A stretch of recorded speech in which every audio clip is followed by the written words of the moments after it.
Hello and welcome to the Curious VGN. I'm your boy Diaz the VGN. We're doing the Prime card review. Yes, the Prime card review. With this Prime card, it is stacked. It's stacked to the ceiling. I'm not going to lie to you. In terms of boxing ability, it is for influencers. These are the creme de la creme. So they've stacked this card out. So without further ado, the first fight of the night, Ryan Taylor versus Swarm. I actually don't think either of these are, I mean, in terms of influencer boxers, they're okay. I don't think they're the best. I don't think they're anywhere near really the best on the card either. Ryan Taylor, Swarms. Who am I picking? I'm going to go Ryan Taylor. I think Swarms is probably a bit more technical. I think it more comes from who I want to win. I'd rather see Ryan Taylor win. I think Swarms is just a little bit, I don't know, to be fair. No, I'll go Ryan Taylor. I think the last fight was, I think Ryan Taylor's just got a little bit more dog in him, especially in the ring. He'll do more to win, like when he threw this headbutt. Wild and all tense and, okay, he's just gone for a headbutt. No. Like he's willing to get disqualified for a headbutt. So I'll go with Ryan Taylor on that one. Whindersson Nunes versus my mate Nate.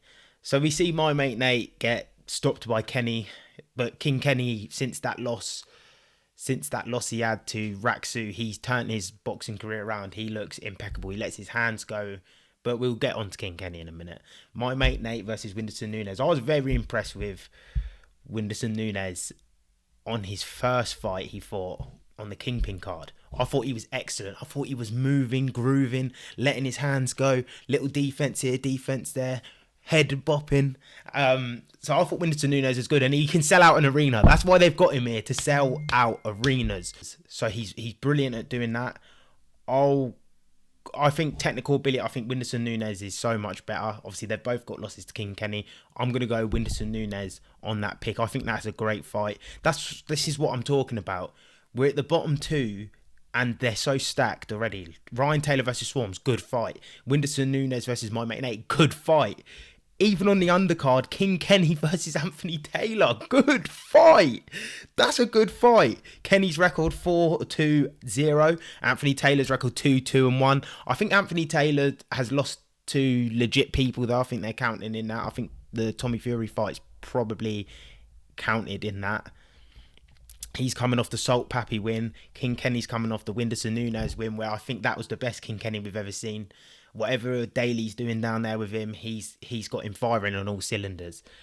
I actually think Anthony Taylor's going to win this fight. I don't think Anthony Taylor should be actually boxing people like King Kenny. I think he should be boxing more people. I know he just fought Idris Virgo on one of the last Misfits events, but that's sort of his level.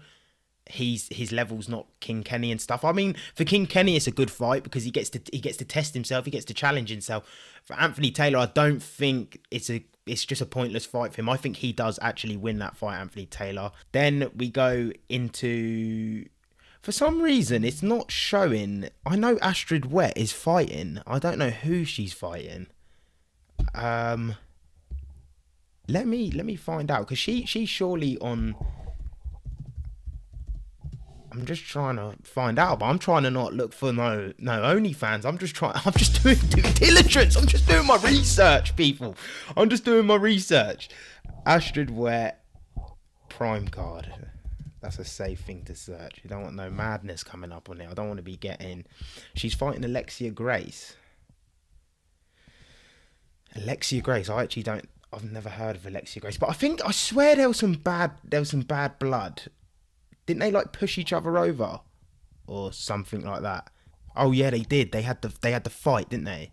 Where they weren't right. So let me just read this. Astrid Wet will settle her differences with Alexia Grace on the Misfits Prime. What are we doing right now? Things coming up in the way. You see, you just got to deal with adversity. You got to know how to move and groove through life. Chelsea fan Astrid, 23, was set to fight fellow online adult star Alexia, 25, in her own Wet Promotions. What the hell is... What, she has her own boxing... Everyone's starting a boxing promotion. Everyone's got a gimmick these days. Do you know what I mean? Everyone's got a gimmick now. Back in July, she claimed Misfits, the company co-founded by KSI, weren't interested in influencer boxing Da, da, da. So it is the one where she got pushed through the table. I'll show you the video now if you've not seen it. Why do you always have to try and start? You fucking scared! What the fuck is your problem? Yeah, so that happened. I think that's why the fight actually, they were meant to fight. The fight fell through because someone got injured doing that, if I'm not mistaken. If I am mistaken, comment down below. Yeah, pretty mad fight. I'll go Astrid Wet. I actually think Astrid Wet. I think at that level, like the girls level, I don't think any. I'll tell you what, the Brazilian girl is really good. That fought on Kingpin. She fought Elle Brook and stuff. She's very good. But I think outside of that, I think whoever puts the most pressure on the other girl kind of wins. And I think Astrid Wet she's had a few fights.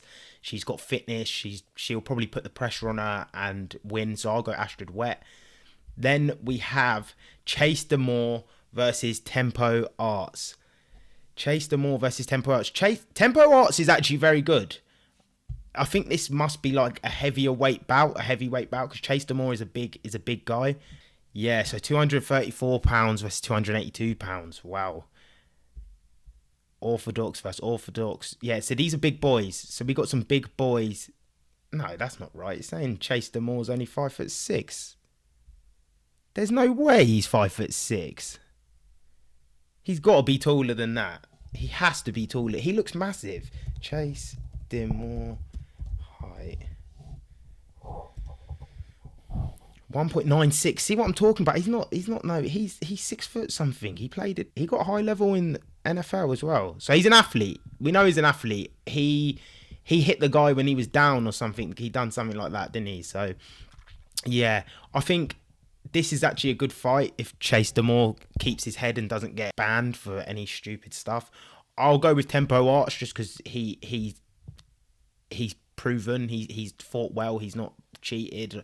I mean, Chase Demore was hitting someone when they're already on the floor and stuff. That's what tarnishes influencer boxing a little bit. I know it's all a show and stuff like this, and it's showmanship, and we got to do. But when someone's on the floor and you're hitting them like a street fight, you might as well just do an MMA event, man. Head over to Bellator or something. See, I'll go Tempo Arts on that one. I'm not very invested in that fight. I still think it's a great fight. I'm not invested in it.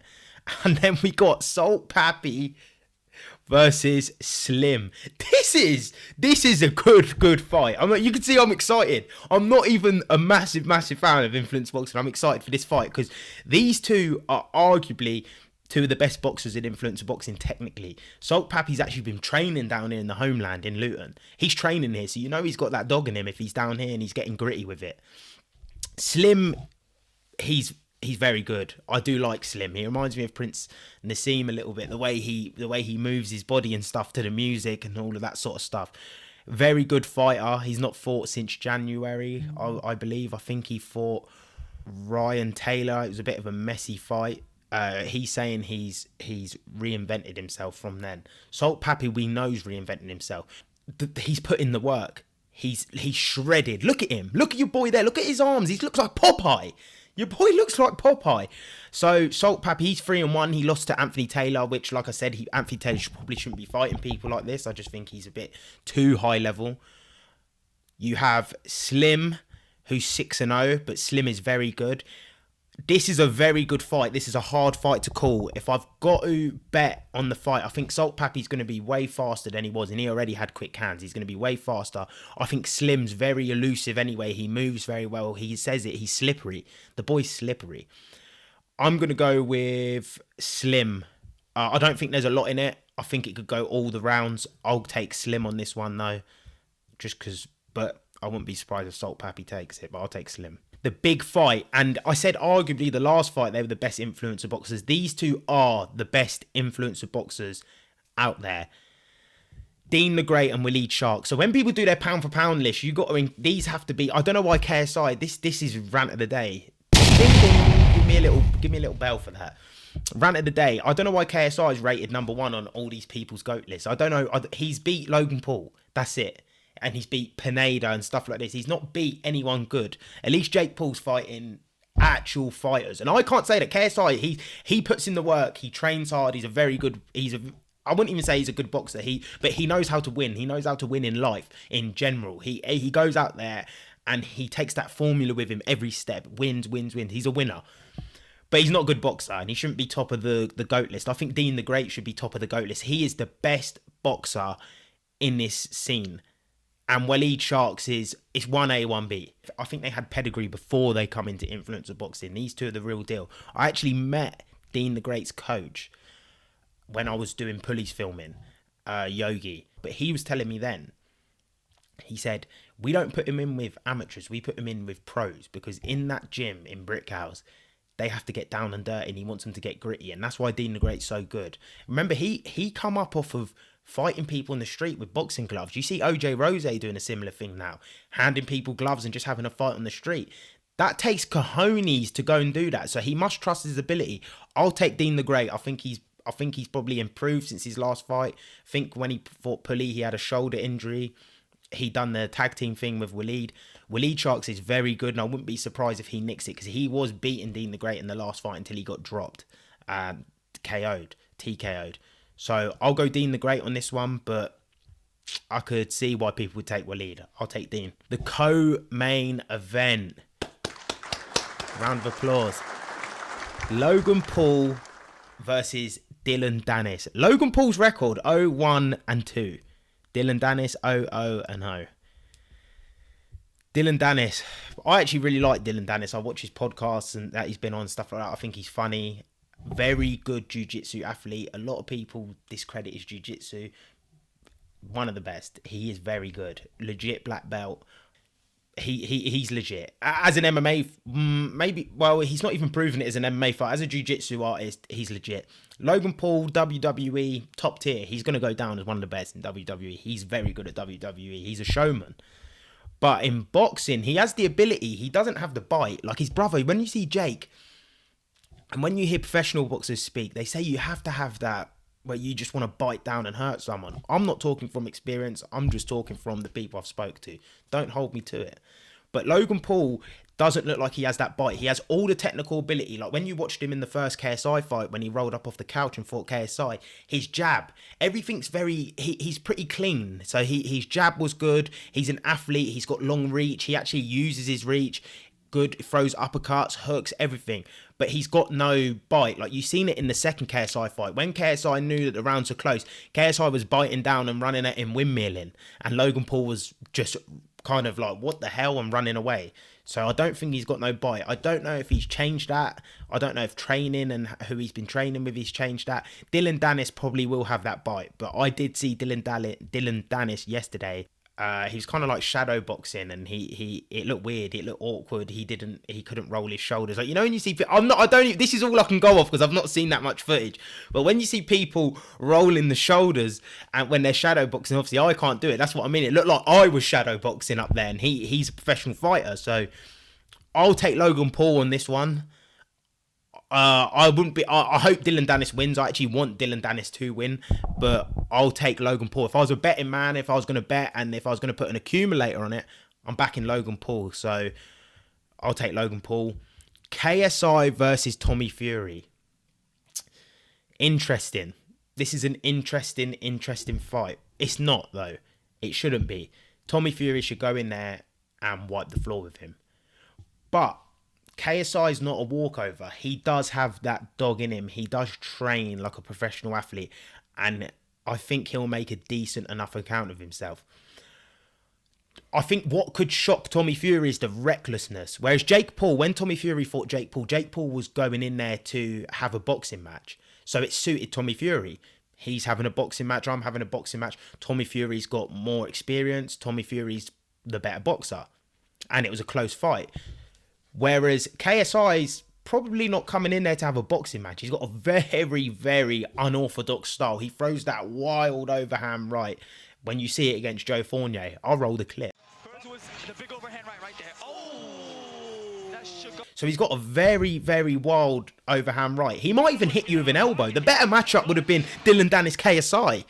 Punches and elbows. That's what I would have liked to see. But KSI, Tommy Fury, the wildness could shock Tommy Fury. And if I do see KSI winning in any way, it will be from the wildness of his boxing style. Something that you probably can't train for in the gym. So it doesn't, like even amateur boxers, like Tommy Fury said, there's hundreds of amateurs just like KSI. I don't think there is. I think amateur boxers are probably, decent amateur boxers or even mid-level are probably more schooled than KSI at boxing. KSI is probably not a great boxer, but I think that suits in his favour if you were going to bet for KSI. I think if he tries to box Tommy Fury, he will lose. If he goes wild and just upsets the rhythm and kind of comes out there wild, he might actually... He does have a puncher's chance of catching him. I got to back Tommy Fury on this. I think Tommy Fury should win. I think Tommy Fury should win easily. I think for Tommy Fury, it's probably an easier fight than Jake Paul. He's dealt with them... Like, when you watch the Tommy Fury-Jake Paul fight, you see the emotion on Tommy Fury when he won. He was so happy because all of the pressure of them fans and stuff was weighing on him. Jake Paul, brilliant marketer, but he's dealt with that now. He's overcome it. It's like when you don't know you can do something and then you do it once. Like the 4-minute mile, 5-minute mile, 4-minute mile, 5-minute mile. People didn't think it could be broken. And then one person broke it. And then a few months later, multiple people broke that record. So once you know you can do something, you sort of overcome that fear. I think Tommy Fury is going to go out there and win. I think he's overcome that fear of the pressure of the fans. He just had a kid. Everything was weighing on him. He beat Jake Paul. So I will back Tommy Fury on this. I think Tommy Fury will win. I think if KSI does win, it'll be by knockout because I don't think he'll win by points. I think he'll catch him. And I do think KSI's got freaky power. Like, you look at the boy Lion Shidove. Them Nigerians, I think they do have freaky power. So I think KSI does have power. I just think, can he catch Tommy Fury if he goes out there and boxes? I don't think so. I'll back Tommy Fury on this. So yeah, that's the Curious Fijian's predictions for the Misfits card. This is a good card. It's the best influencer boxing card. I will be watching. People, thank you for tuning in. This is a little fight prediction / reacts. If you want to see more content like this, you want me to react to press conferences, you want me to predict some more cards, professional boxing, influence boxing, MMA. You know the boy loves MMA. Chuck me some MMA content and I'll be happy to do it. But for now, thank you for tuning in and have a good day, people, and peace.